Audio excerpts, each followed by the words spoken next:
Yes. Hello?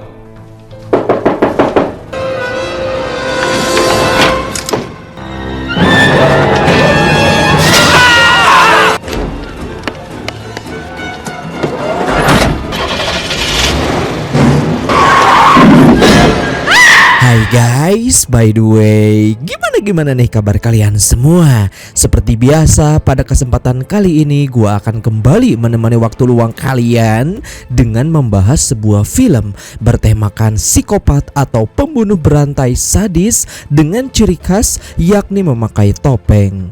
Film ini sendiri berjudul Scream.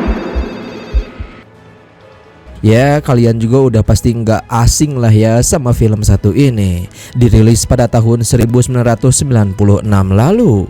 Oke, kalau misalkan kalian penasaran tanpa berlama-lama lagi, mendingan kita langsung aja yuk ke filmnya. Enjoy the movie.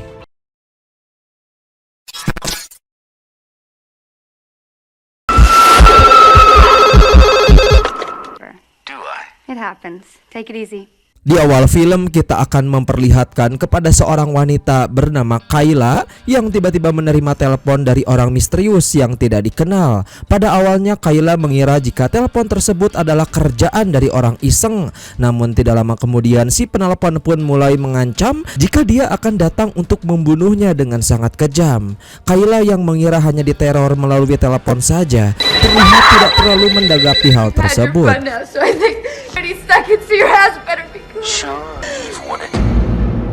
Akan tetapi ketika dia berjalan ke arah belakang rumah, betapa terkejutnya dia ketika melihat pacarnya yang telah terikat tidak berdaya. Dan pada saat akan menolong pacarnya ini, sayangnya Kayla pun harus berakhir tewas juga secara tragis oleh si pembunuh berwajah topeng tersebut. Here's how we play the real question. No! It was Jason. I saw that movie 20.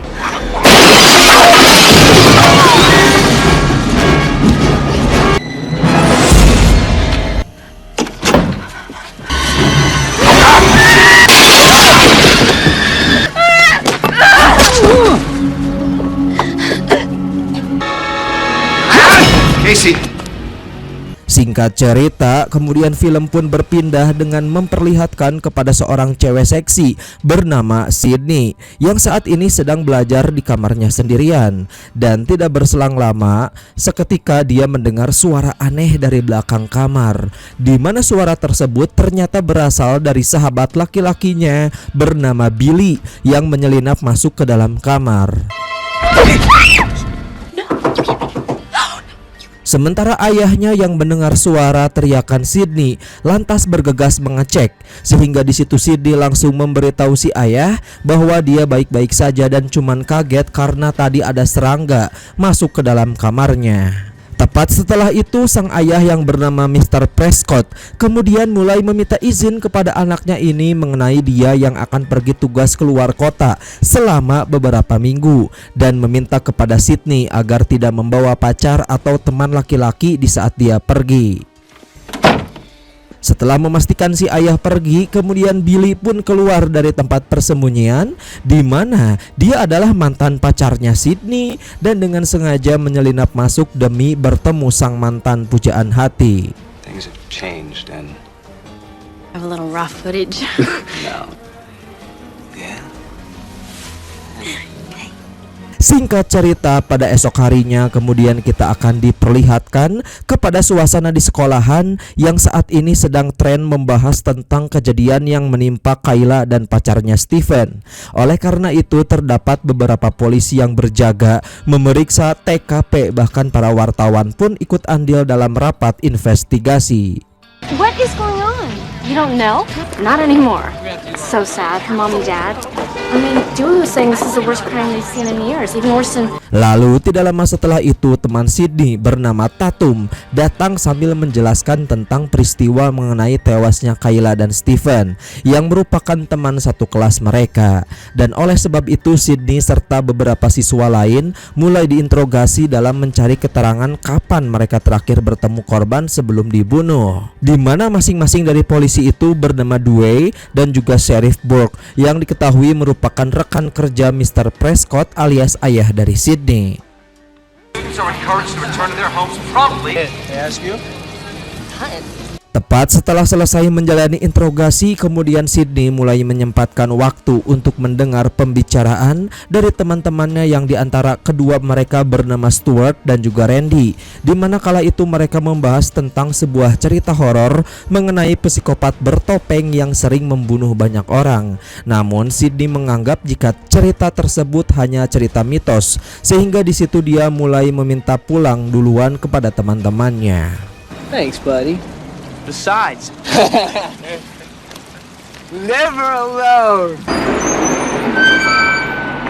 Ketika di rumah pada saat Sydney sedang menonton TV sambil menunggu kedatangan Tatum menjemput, muncul sebuah saluran berita tentang pembunuhan berantai yang salah satu korbannya merupakan ibunya yang tewas sekitar setahun lalu. Dan para polisi yakin jika dalang dibalik pembunuhan para murid-murid di sekolah merupakan orang yang sama dengan si pembunuh berantai tersebut.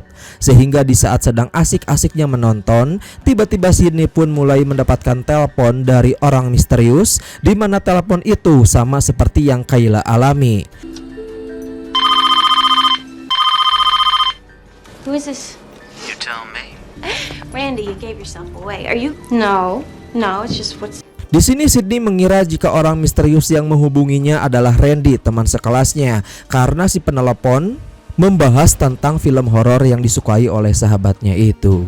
Namun lama-kelamaan Sydney seketika mulai dibuat panik dan menyadari jika yang menghubunginya bukanlah Randy, dikarenakan percakapan yang si penelepon ini mulai membahas tentang pembunuhan. Sehingga Sydney yang panik ketakutan langsung bersembunyi ke dalam rumah, sehingga tiba-tiba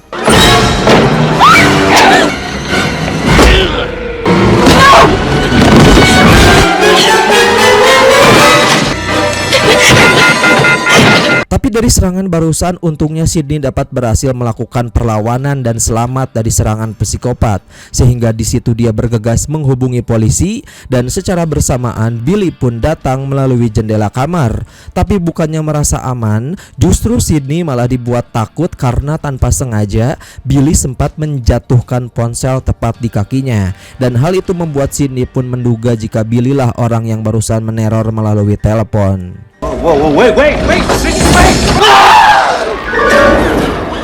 Tepat setelah itu Dwayne dan Sheriff Burke datang. Sebelum akhirnya Billy yang dicurigai sebagai dalang di balik pembunuhan pun dibawa dan diinterogasi ke kantor polisi. All these guys off. I didn't do it. It's tougher than she looks. I have to be all the shit she. Godfrey, I'm so sorry I was late. Are you alright? She'll be okay. Sydney, is that you in there? Excuse me. Please interpret that as move your fat. Di sisi lain, para reporter yang mengetahui tentang kejadian teror yang dialami Sydney, lantas mereka bergegas datang ke kantor polisi untuk mewawancarainya secara langsung. Namun karena mereka tidak diizinkan meliput di dalam kantor, akhirnya mereka hanya bisa menunggu di luar gedung. Tapi tanpa diduga, salah satu reporter bernama Gail memutuskan untuk masuk ke dalam melalui pintu belakang yang kebetulan Sydney dan Tatum baru saja keluar melalui jalan belakang. Sehingga pada saat Gail melihat kedatangan mereka, dia langsung melontarkan beberapa pertanyaan. Tapi bukan mendapatkan jawaban, Sydney yang masih panik dan kesal karena terus ditanya-tanya, langsung melayangkan pukulan MMA tepat ke muka si reporter.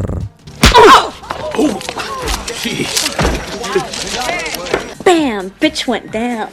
He was destined to have a flaw. I knew he was too perfect. Hello?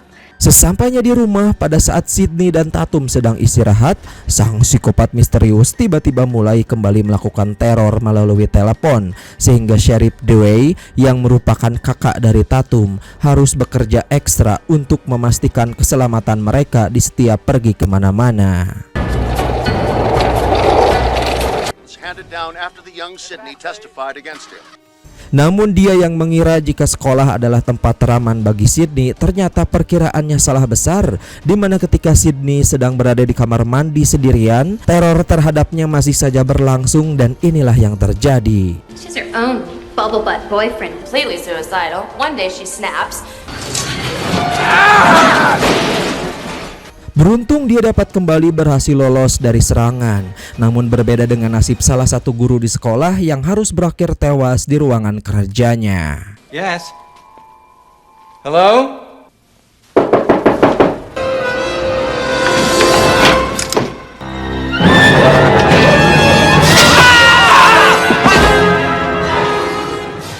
I know who you are, Miss Weathers. I should be in New York covering the Sharon Stone stalker, but does the force require you to work out? No, ma'am.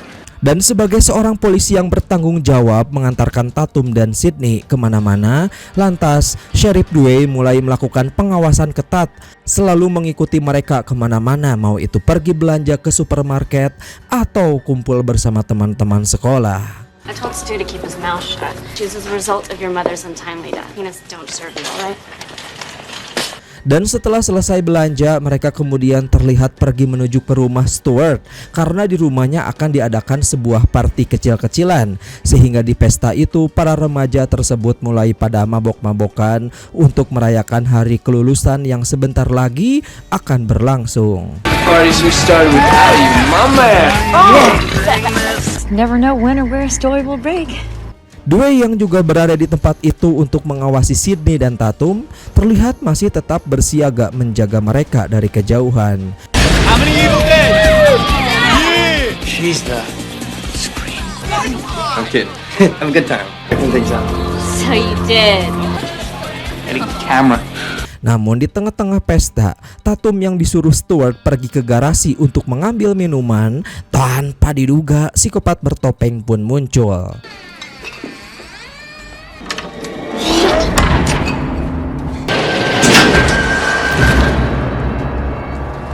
Tapi bodohnya Tatum mengira jika itu adalah Randy yang sedang menyamar. Dengan santuy dia mendekati ke arah psikopat itu. No, please don't kill me, Mr. Ghostface.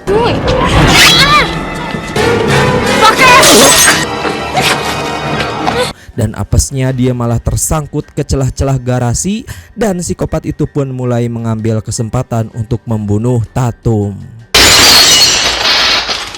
Tatum, come on! Di sisi lain, Sydney yang belum mengetahui kematian sahabatnya kemudian terus mencari-cari Tatum.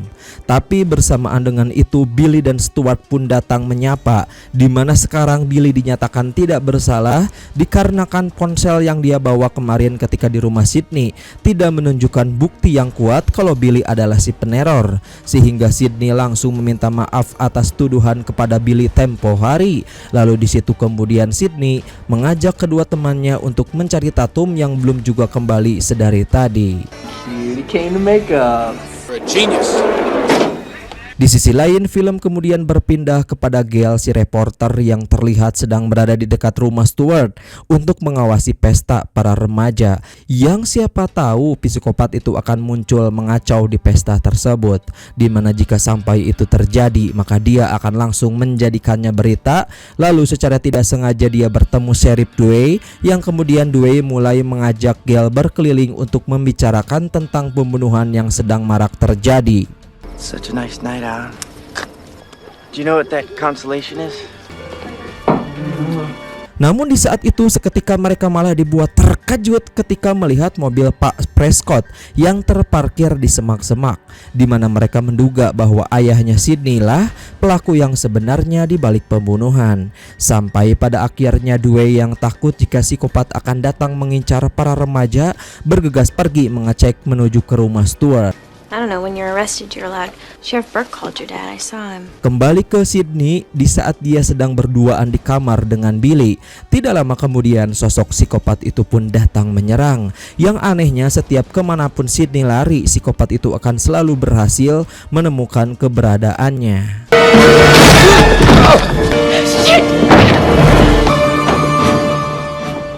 Tapi Sydney yang tidak ingin menjadi korban kemudian mulai melompat dari jendela lantai atas. Tapi ketika akan lanjut kabur, di situ dia malah langsung dibuat panik setelah melihat keadaan Tatum yang sudah tewas. Dengan sedikit menahan rasa sakit pada bagian kaki, Sydney pun lalu pergi berlindung menuju ke mobil reporter Gail dan melalui monitor yang terhubung dari handycam. Di sini rekan Gail yang bernama Kenny tiba-tiba melihat jika Randy sedang dalam bahaya karena diincar sosok psikopat. Sehingga hal itu membuat Kenny langsung keluar dari mobil untuk menolongnya. Namun di saat Kenny akan keluar, inilah yang terjadi.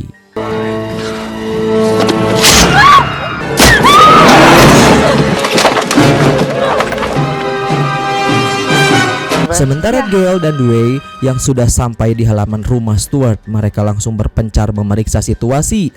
Dan di saat Gail akan menghubungi polisi, tiba-tiba dia malah dibuat panik ketika melihat jasad Kenny rekannya yang sudah tewas, sehingga Gail yang ketakutan langsung tancap gas.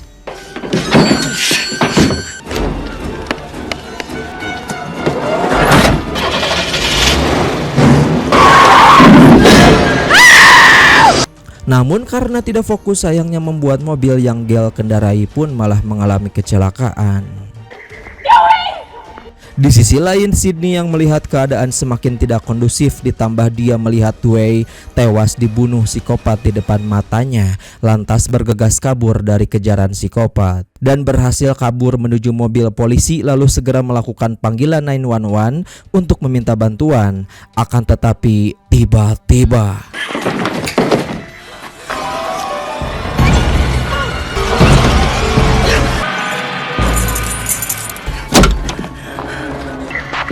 Hello, help me please. untungnya Sydney berhasil lolos dari kematian, namun belum sempat kabur terlalu jauh, Sydney malah harus dibuat kaget karena melihat kehadiran Randy dan Stuart ada di lokasi tempat psikopat tadi mengejarnya. Yang di sana Randy dan Stuart mulai saling menuduh satu sama lain karena merasa kejadian yang terjadi saat ini dilakukan dengan sengaja oleh salah satu di antara mereka. Akan tetapi Sydney tidak percaya dengan keduanya dan lebih memilih masuk ke dalam rumah untuk berlindung dari mereka. Tidak lama kemudian plot twist-nya adalah terjadi di mana Billy yang tadi terbunuh ternyata masih hidup dan sehat walafiat, sehingga di situ Sydney langsung membantunya untuk mengobati luka-luka di tubuh Billy. Tapi tepat di saat Randy masuk dan bertemu mereka, tiba-tiba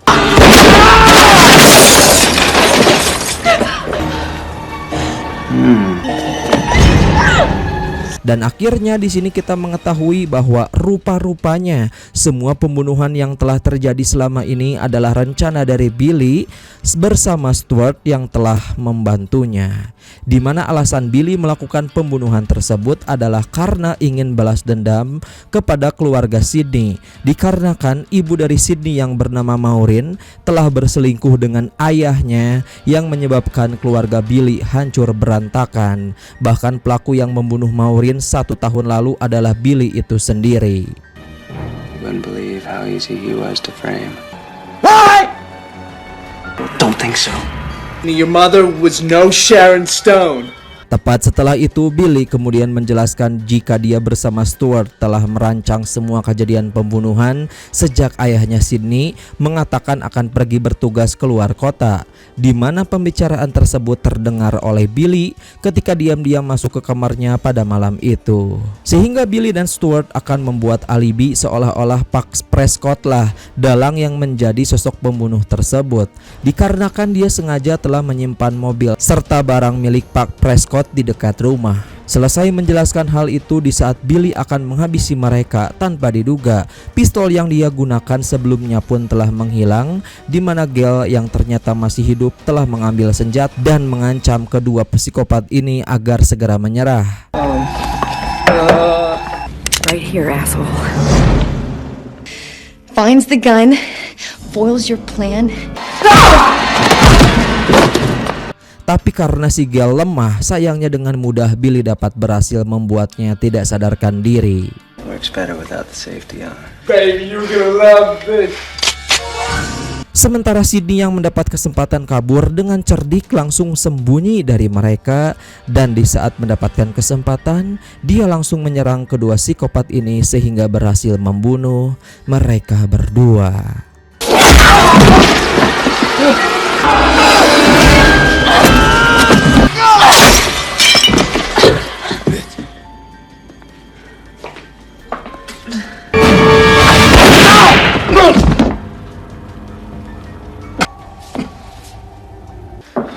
Guess I remember the safety that time. Dirasa semuanya telah berakhir, Sydney Gail, Randy, dan Mr. Prescott yang sedang disandra kemudian menghubungi polisi. Lalu tidak berselang lama polisi pun datang mengamankan lokasi. Sehingga di situ Gail bergegas membuat siaran berita tentang semua kejadian pembunuhan yang telah terjadi beserta para pelakunya. Tamat ending yang benar-benar puas dan sangat-sangat diharapkan penonton, guys. So itu guys, sebuah alur cerita film yang gue ceritakan hari ini. Bagaimana nih menurut kalian semua? Oke, seperti biasa kalau misalkan kalian suka boleh banget buat minta like-nya. Dan jangan lupa juga subscribe aja, karena kedepannya bakalan banyak banget cerita-cerita menarik yang akan gue bahas. So sekian dari gue, see you next time.